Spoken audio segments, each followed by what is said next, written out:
अहमदाबाद तक में आपका स्वागत है।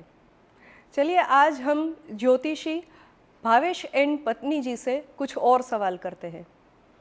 भावेश जी, जिनकी जन्म तारीख, जिनके बर्थ का डेटा अवेलेबल हो, उनके सवालों का तो आप निराकरण लाके देते हैं, लेकिन जिसके बर्थ का डेटा, जन्म तारीख, जन्म का समय वो उपलब्ध नहीं हो, तो आप उनके सवालों का क्या हल दिखाते हैं?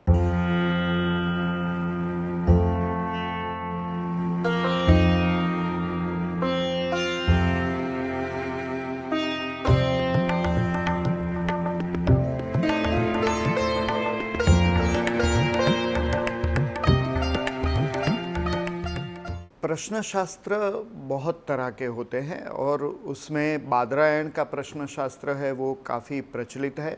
षट पंचाशिका करके एक जो किताब है वो भी काफ़ी प्रचलित है और उसके सिद्धांतों को फॉलो करके जिन व्यक्तियों का बर्थ डेटा अवेलेबल नहीं है उन लोगों के प्रश्नों का उत्तर दिया जा सकता है। बादरायण का प्रश्नशास्त्र, षट पंचाशिका, इन दोनों के अलावा केपी प्रश्न कुंडली, कृष्णमूर्ति पद्धति की प्रश्न कुंडली से भी आंसर दिया जा सकता है।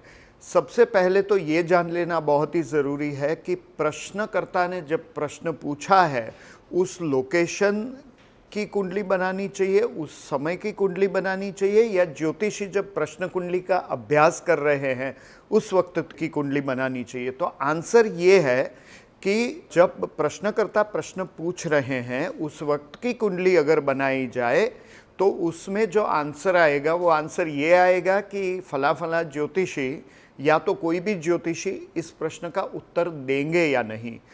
प्रश्न कुंडली को जब रीड किया जा रहा है, जिस लोकेशन पे रीड किया जा रहा है उस लोकेशन पे उस समय की कुंडली जब ज्योतिषी रीड कर रहे हैं प्रश्न को तब बनाई जाए तो उससे उस प्रश्न का उत्तर मिलता है। क्योंकि ज्योतिषी के मन में भी तो ये सवाल रिपीट होगा कि फला फला व्यक्ति के जीवन में ये घटना घटेगी या नहीं, या ये चीज़ खो गई है वो मिलेगी या नहीं, या जो भी प्रश्न है। तो ज्योतिषी जब कुंडली रीड कर रहे हैं, प्रश्न कुंडली रीड कर रहे हैं, उस समय की कुंडली का अभ्यास करना चाहिए और उस लोकेशन को ही लेना चाहिए, ना कि प्रश्नकर्ता के लोकेशन को लेकर आप कुंडली बनाएं या तो उसका समय ले। ये एक बात क्लियर हो गई। दूसरी बात ये है कि केपी प्रश्न कुंडली, कृष्णमूर्ति पद्धति, वो थोड़ी सी अलग है और केपी प्रश्न कुंडली को काफ़ी बेटर भी माना गया है। उसमें क्या होता है कि 1 से 249 के बीच का एक नंबर आपको सिलेक्ट करना होता है और वो आप किसी किताब को खोलकर भी देखकर नंबर सिलेक्ट कर सकते हैं। रैंडमली अगर ज्योतिषी आपसे पूछते हैं कि आपके मन में कौन सा नंबर आ रहा है और आप कहेंगे 21, तो उस नंबर के आधार पर कुंडली बनाई जाती है। उसमें फिर केपी प्रश्न कुंडली में सबसेक्शंस भी है, जैसे गुलबर्गा करके एक उसकी मेथड है, काफ़ी पॉपुलर है और उसका काफ़ी इस्तेमाल भी मैंने किया है। केपी प्रश्न कुंडली काफ़ी एक्यूरेट मानी जाती है, लेकिन at the same time Badarayana का प्रश्न शास्त्र या तो षट पंचाशिका के नियमों पर आधारित प्रश्न कुंडली के आंसर्स भी सही हो सकते हैं। जिन लोगों का बर्थ डेटा नहीं है उन लोगों के सवालों का जवाब देने के लिए प्रश्न कुंडली के अलावा, यानी कि होरारी एस्ट्रोलॉजी मेथड के अलावा और भी मेथड्स हैं जिनका इस्तेमाल किया जा सकता है, जैसे कि टैरो कार्ड्स। टैरो कार्ड्स में अलग अलग तरह के स्प्रेड्स होते हैं, जिसमें सबसे ज़्यादा पॉपुलर जो स्प्रेड है वो पास्ट, प्रेजेंट और फ्यूचर वाला स्प्रेड है। फिर केल्टिक क्रॉस का भी इस्तेमाल होता है। बहुत सारे अलग अलग तरह के स्प्रेड्स होते हैं जिनका आप इस्तेमाल कर सकते हैं। टैरो कार्ड्स के अलावा रून्स करके एक मेथड है जो भी प्रश्न कुंडली की तरह ही है कि आपको उन सवालों का जवाब मिल सकता है उसके ज़रिए। अगर आप उन मेथड्स का इस्तेमाल करें तो आप किसी भी प्रश्न का उत्तर पा सकते हैं। फिर बहुत सारी अलग तरह की भी मेथड्स है, जैसे कि जो चाय की पत्ती होती है, टी लीव्स मेथड उसे कहते हैं। फिर कुछ लोग ऐसा भी करते हैं कि जो काजल होता है उस काजल में छाया देखते हैं। क्रिस्टल बॉल का इस्तेमाल होता है प्रश्नों का उत्तर देने के लिए, जो कि जिप्सी लोग ज़्यादा इस्तेमाल करते हैं। ऐसी बहुत सारी अलग अलग मेथड्स हैं कि जिनका इस्तेमाल करके आप प्रश्नों के उत्तर दे पाते हैं। और इससे हटकर एक अलग मेथड है जिसका नाम है ऊइजा बोर्ड। ऊइजा बोर्ड का इस्तेमाल इसलिए नहीं करना चाहिए क्योंकि उसमें स्पिरिट कॉलिंग आ जाता है। आप स्पिरिट को बुलाकर भी सवालों के जवाब पा सकते हैं। और बचपन में वो लोग कॉइन रख के यस और नो पे वो कॉइन जाएगा वगैरह खेला करते थे। बेसिकली वो electromagnetic field of the body का इस्तेमाल करता है और काफ़ी साइंटिफिक मेथड भी है। इसके बावजूद उन चीज़ों का प्रयोग इसलिए नहीं करना चाहिए क्योंकि उससे कभी घातक परिणाम भी आ सकते हैं। ऊर्जा बोर्ड में आप एनर्जी के साथ खेल रहे हैं, जो कि कतई नहीं करना चाहिए। प्रश्न कुंडली का इस्तेमाल करके आप बहुत सारे सवालों का जवाब पा सकते हैं। प्रश्न कुंडली को होरारी मेथड कहते हैं। ये वेस्टर्न एस्ट्रोलॉजी में भी काफ़ी डेवलप्ड है और इंडियन एस्ट्रोलॉजी में भी काफ़ी डेवलप्ड है। तो आप प्रश्न कुंडली का इस्तेमाल कर ही सकते हैं।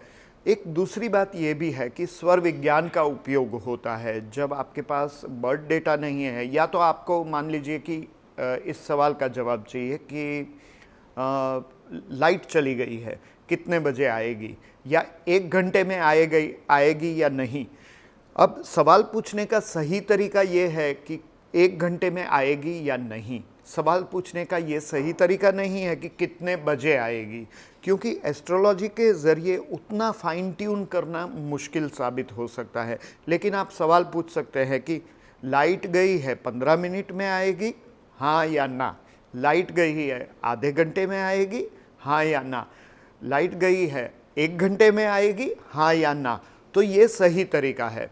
फिर आप केपी प्रश्न कुंडली का इस्तेमाल करिए या नॉर्मल प्रश्न कुंडली का इस्तेमाल करिए, या तो स्वर विज्ञान का भी आप उपयोग कर सकते हैं। आपकी कौन सी नाड़ी चल रही है, आप नासिका के पास अगर उंगलियां रखेंगे और देखने की कोशिश करेंगे तो आपको पता चलेगा कि कौन सी नाड़ी चल रही है। जैसे कि अभी मैं करके दिखाता हूँ। फिलहाल मेरी चंद्र नाड़ी चल रही है। तो ईड़ा, पिंगला, सुषुम्ना, इन तीनों नाड़ियों के ज़रिए भी आप सवालों का जवाब दे सकते हैं। लेकिन अगर मान लीजिए प्रश्न ये है कि एक्स जगह पर बीजेपी आएगी या कांग्रेस, तो कुछ लोगों को मैंने देखा है कि वो भी स्वर शास्त्र का उपयोग करके सवाल का जवाब देने की कोशिश करते हैं। लेकिन अगर आपके पास बीजेपी और कांग्रेस का जो एस्टैब्लिशमेंट चार्ट है तो वो देखकर जवाब देना ज़्यादा उचित है, क्योंकि उसमें बर्थ डेटा अवेलेबल है। आपको प्रश्न शास्त्र या तो होरारी सिस्टम का इस्तेमाल तभी करना चाहिए जब आपके पास पूरा बर्थ डेटा अवेलेबल नहीं है, या तो प्रश्न ऐसा है कि जिसमें आपको इवेंट चार्ट का सहारा लेना पड़े। जैसे कि मैच है तो इसमें कौन सी टीम जीतेगी, एक्स टीम या वाई टीम, तो उसमें आप टैरो, रून्स, स्वर शास्त्र या किसी भी और मेथड का इस्तेमाल कर सकते हैं। लेकिन इन मेथड्स के ज़रिए जवाब सही तभी आएगा जब आप काफ़ी फोकस्ड होंगे, कॉन्सेंट्रेटेड होंगे। तो प्रश्नों का उत्तर देने के लिए बहुत सारी मेथड्स अवेलेबल है, लेकिन आपको पता होना चाहिए कि कौन से सवाल का जवाब कब देना चाहिए और किस तरह से देना चाहिए। अगर आपका पावर ऑफ इमेजिनेशन वीक है तो शायद आप प्रश्न शास्त्र को ठीक से नहीं समझ पाएंगे, या तो प्रश्न शास्त्र के ज़रिए ठीक से उत्तर नहीं दे पाएंगे। इमेजिनेशन पावरफुल होना इसलिए ज़रूरी है, लॉजिक भी पावरफुल होना इसलिए ज़रूरी है कि जहाँ कुंडली का इंटरवेंशन आता है वहाँ पर आपके पास प्रॉपर लॉजिक होना चाहिए आंसर देने के लिए, और इमेजिनेशन टैरो, रून्स वगैरह में इस्तेमाल होता है। इसलिए लॉजिक और इमेजिनेशन, इन दोनों को मिला जुला कर आप प्रश्न शास्त्र के ज़रिए सही उत्तर दे पाते हैं। बेसिकली प्रश्न शास्त्र का उपयोग तब किया जा सकता है कि जब व्यक्ति का बर्थ डेटा अवेलेबल ना हो, या तो सवाल ही ऐसा हो कि जिसमें बर्थ डेटा की गुंजाइश ही ना हो, ऐसे सवालों के जवाब प्रश्न कुंडली के ज़रिए दिए जा सकते हैं या प्रश्न शास्त्र के ज़रिए दिए जा सकते हैं। ऐसे किसी भी प्रश्न का उत्तर देने से पहले आपको बहुत सारा फिल्टरिंग करना होता है। इसलिए अगर आप ठीक से ये शास्त्र नहीं जानते हैं तो इससे उत्तर देना रिस्की भी साबित हो सकता है। किसी अच्छे एस्ट्रोलॉजर को कंसल्ट करके ही इन सवालों के जवाब पाने चाहिए।